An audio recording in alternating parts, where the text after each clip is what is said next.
이 네 군데만 잘 챙기신다면요, 많게는 1,000만 원, 못해도 500은 아끼실 수 있을 것 같아요. 안녕하세요, 맨션큐 인테리어입니다. 오늘은요, 제가 어떤 얘기를 해드리려고 하면 견적을 어떻게 하면 줄일 수 있을까, 그 얘기를 좀 해드려 보려고 해요. 사실 평생을 살아가면서 가장 큰 소비가 뭘까요? 집 매매거든요. 근데 집 매매 다음으로 큰 금액이 인테리어 비용이에요. 근데 이럴 때 제가 고객님분들 만나면 저랑 만나서 그때부터 견적을 막 줄일 생각을 하세요. 근데 그게 아니라 처음에 집을 볼 때부터, 구하실 때부터 이런 많은 요소를 체크를 잘 하신다면 사실 견적 다이어트가 확 되고, 적게는 수백만 원, 많게는 수천만 원까지 줄일 수 있는 요인들이 되게 많거든요. 제가 오늘은 주방이면 주방, 뭐 욕실이면 욕실, 거실이면 거실, 어떤 장소에서 어떤 포인트를 체크하셔야 견적을 다이어트 하실 수 있는지, 그리고 인테리어 비용에서 쓸데없는 비용을 아끼실 수 있는지, 이런 꿀팁들을 좀 전달해 드려 볼게요. 주방에서는 어떤 부분 봐주시면 좋으냐면요, 수도의 위치 그리고 후드의 위치를 봐주시면 좋을 것 같아요. 제가 수도를 먼저 좀 설명드리면, 최근에는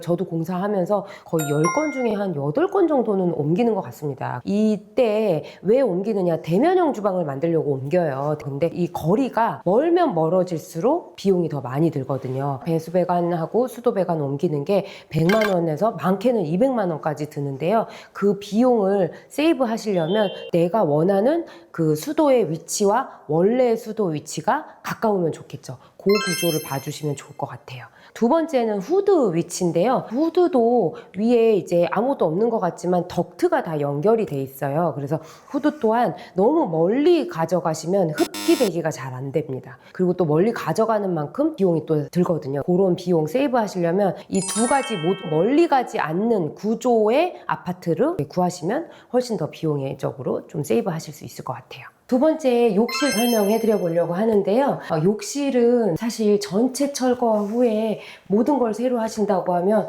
딱히 체크할 거 없지 않나? 라고 생각하실 수 있을 것 같아요. 근데 그렇지 않고, 타일을 다 띄었을 때 그 속이 어떻게 돼 있느냐에 따라서 비용이 또 추가가 될 수가 있거든요. 생각지도 못했던 비용이실 거예요.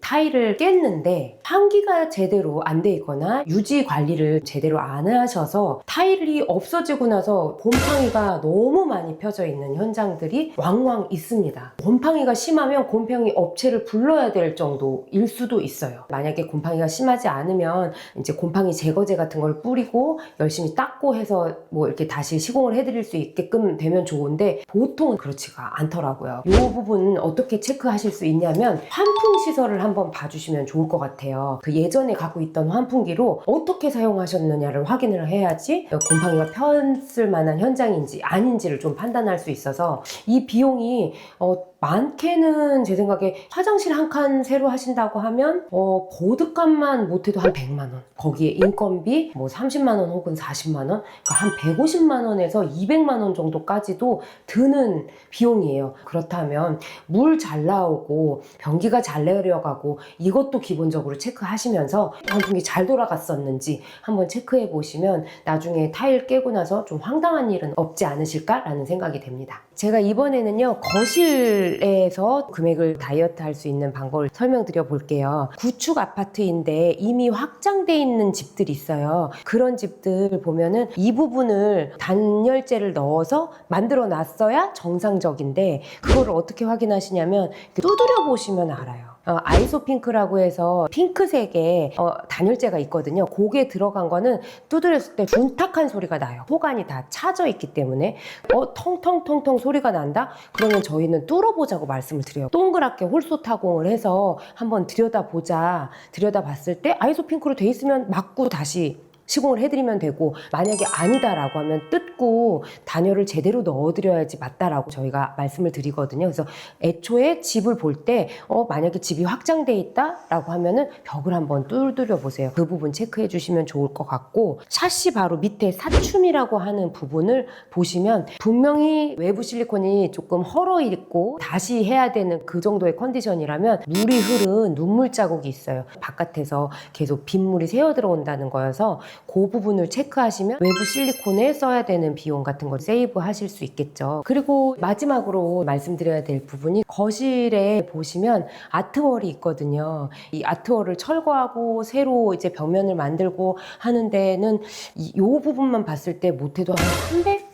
그 이상도 될 수도 있고요. 꽤 큰 금액이 드는 파트거든요. 여러 단지의 아파트를 비교를 하신다면 아트월이 그래도 이렇게 재사용을 해도 톤앤 매너를 잘 맞출 수 있는 자재가 붙어있는 집을 선택을 하시면 비용이 많이 세이브가 될 수 있을 것 같고, 무조건 떼어야 될 것 같다라고 생각을 하신다면 석재가 아닌 자재로 돼 있는 집은 철거 비용에서 조금 더 세이브할 수 있는 그런 요소가 있어요. 그래서 전체적으로 집을 봤을 때 내가 고치고자 하는 그 지향점과 지금 현재의 집 상태가 어떻게 되어 있는지 상상해 보시면서 집을 구하신다고 하면 제 생각에는 여러 가지 세이브 하실 수 있을 것 같고요. 그리고 또 설비, 눈에는 보이지 않지만 반드시 해야 되는 부분이거든요. 사실상 마감재가 아니기 때문에 고객님들이 실행을 하시려고 하면 되게 좀 돈도 아깝고 안 했으면 좋겠고 이런 게 좀 많으시더라고요. 그런 게 조금 더 잘 관리되어 있는 이런 부분도 잘 챙겨보시면 좋을 것 같다는 생각을 해봅니다.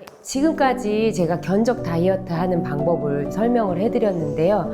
이 네 군데만 잘 챙기신다면요, 많게는 1,000만 원, 못해도 500은 아끼실 수 있을 것 같아요. 이거 좀 잘 챙겨가지고 집 매매하실 때 도움이 되셨으면 좋겠습니다. 또 현명한 인테리어 하실 수 있길 바라겠습니다. 지금까지 맨션큐 인테리어였습니다. 감사합니다.